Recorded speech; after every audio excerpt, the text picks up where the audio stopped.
Hi, I'm GB Williams and I wrote The Chair.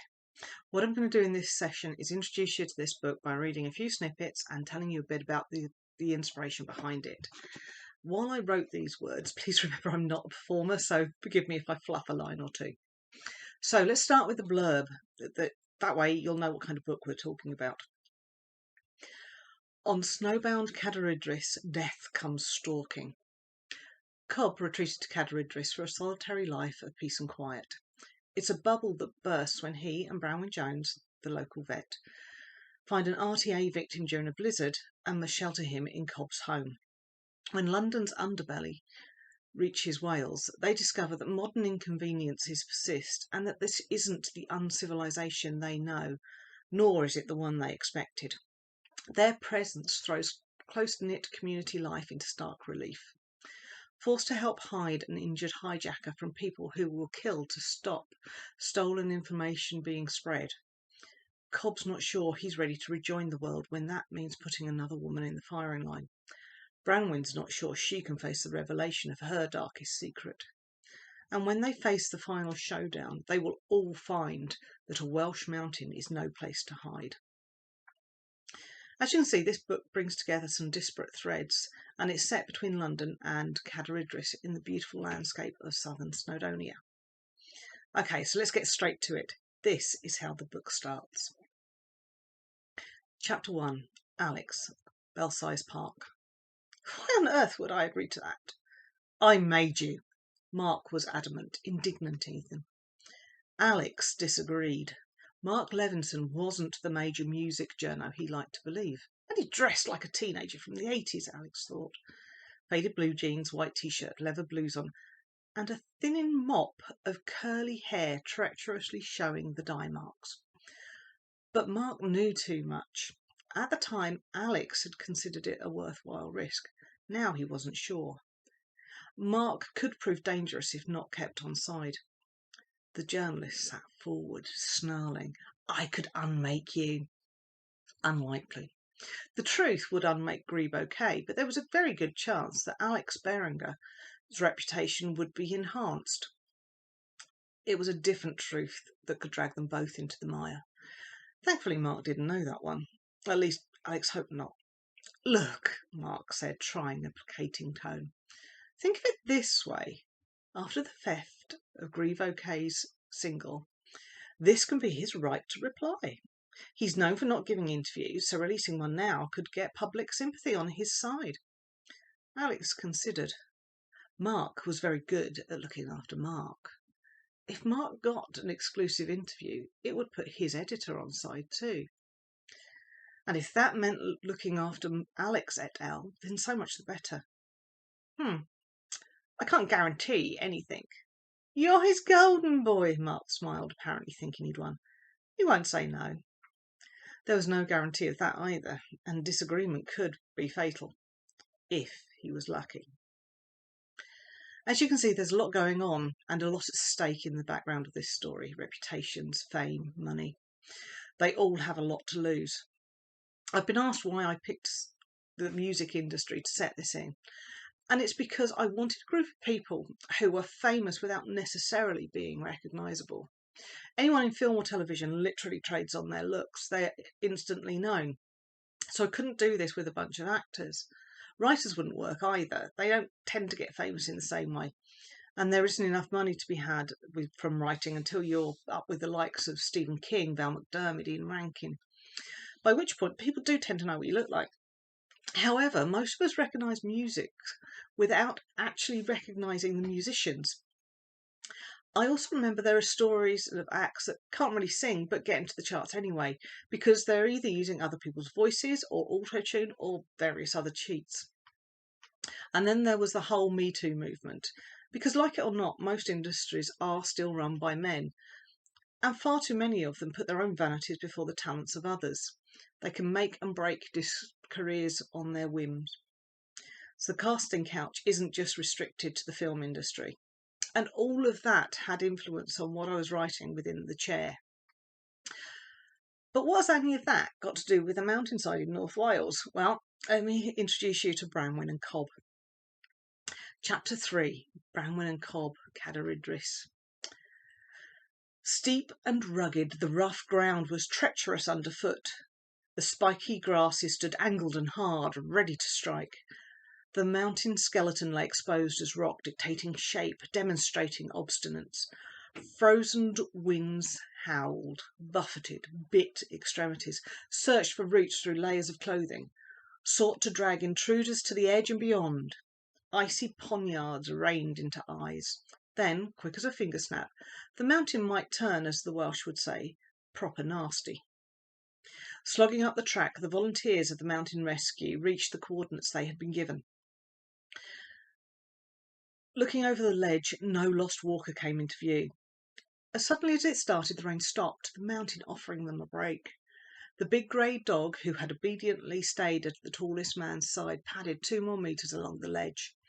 Its sensitive nose tested the air until it looked down. Irish wolfhounds weren't bloodhounds, but they still detected scent better than any human could.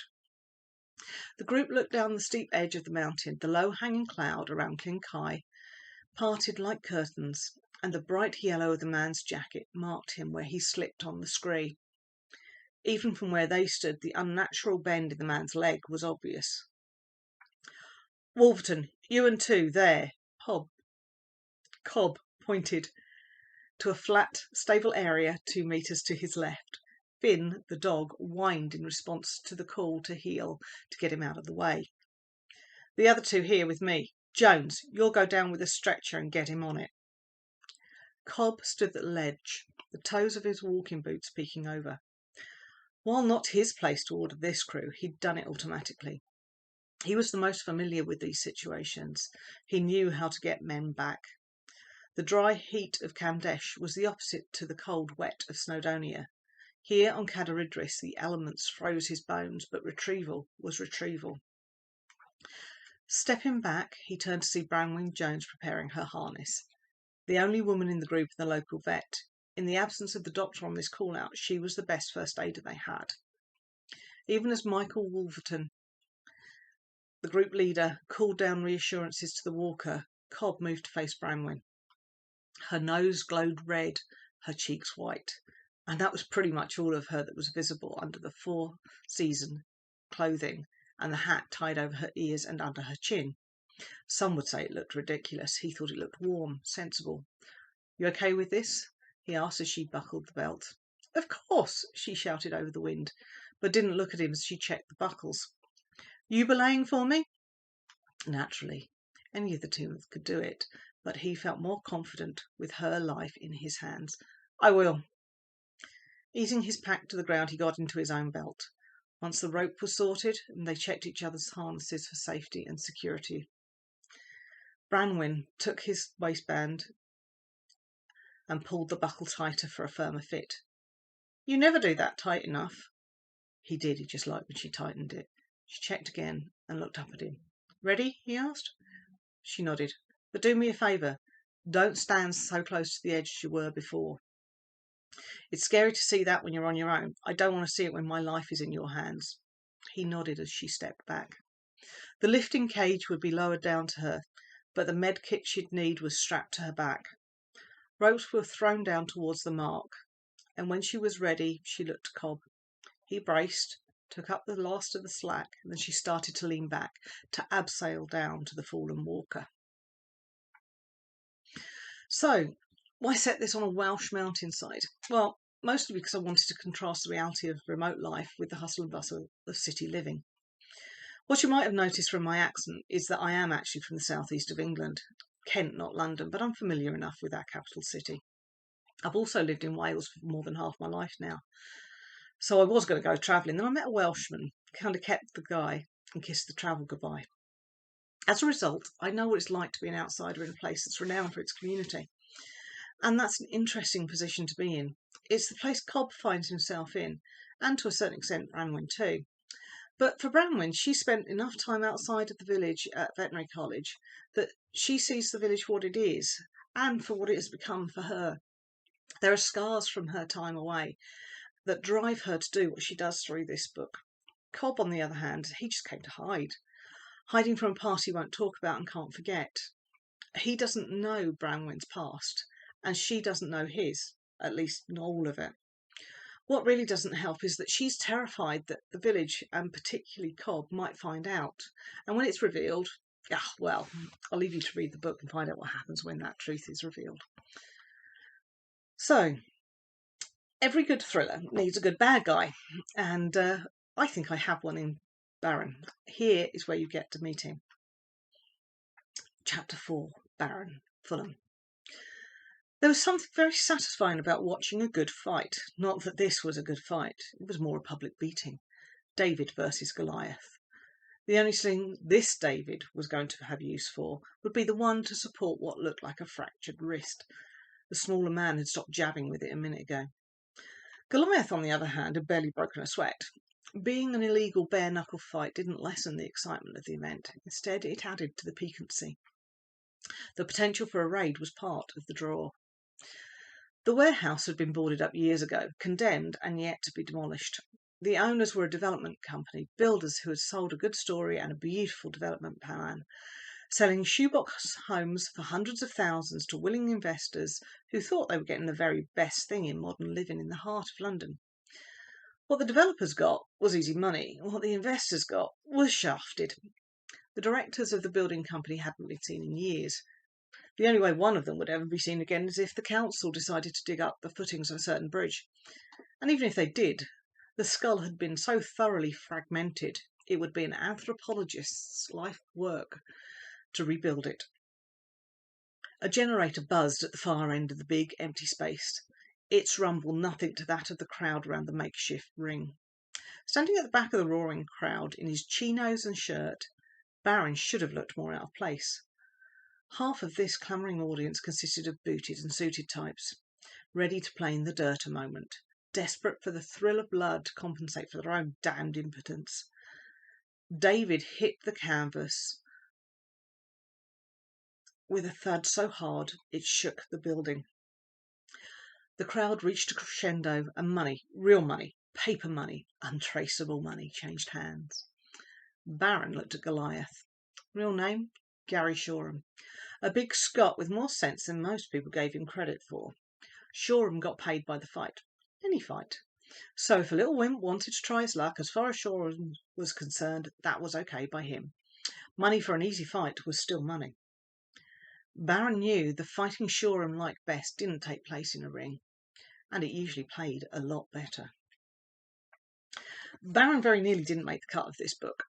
When it was first written, the chair was way too long, and I had to cut it back, and I strongly considered cutting Baron out and leaving Shoreham to do all the bad guy lifting. But as I thought about that, I realised that Shoreham wasn't enough. He's the muscles, sure, but his kind of violence tends not to come with the best of brains. So I kept Baron in, and I'm very glad I did. One reviewer told me that Baron is the best bad guy he's read in a long time, because Baron isn't a cardboard cutout. I hope none of my characters are. But Baron is actually a smart guy. He does what he does because he can. He's from a background where he didn't have the opportunities to be much else. So he's making the best possible hand of the cards life has dealt him. I probably shouldn't like Baron as much as I do, but he's the kind of guy I would actually like to spend more time writing with. So if I ever find the right story, you might meet him again. Of course, there's someone else you have to know about in the chair, and that's Jay. Jay is really the catalyst for all that happens in the book, and here is the briefest of introductions for him. Chapter 6, Jay, Paris. Paris in the springtime, nothing like it. Unfortunately, it was January and a bloody freezing winter. Still, the frosted air made the lights of the Eiffel Tower sparkle just that little bit more romantically. Romance was far from Jay's mind, though. He'd used the first 3 Wi-Fi connections he could log into, redirected the IP address, and then delivered £5,000 worth of pirated music. 2 weeks ahead of the official release date, but he didn't care. 5 big ones for one night's work was a sweet little payout, and nothing was getting between him and that. Time to relax. He smiled at the girl on his right. Though not the best of places, it wasn't the worst. She moved over.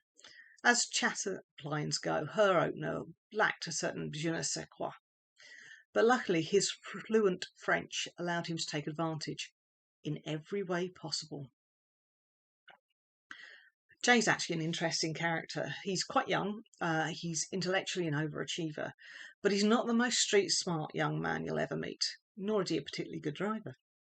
Jay is the link between all the involved parties in the chair, and his world will never be the same after the events in this book. Well, that's it, folks. That's your introduction to the chair. I hope it's intrigued you enough to pick up a copy.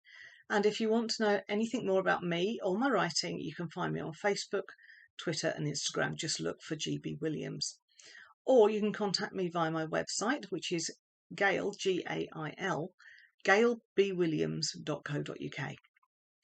Thank you for listening, and thank you for reading. And whatever you choose, happy reading.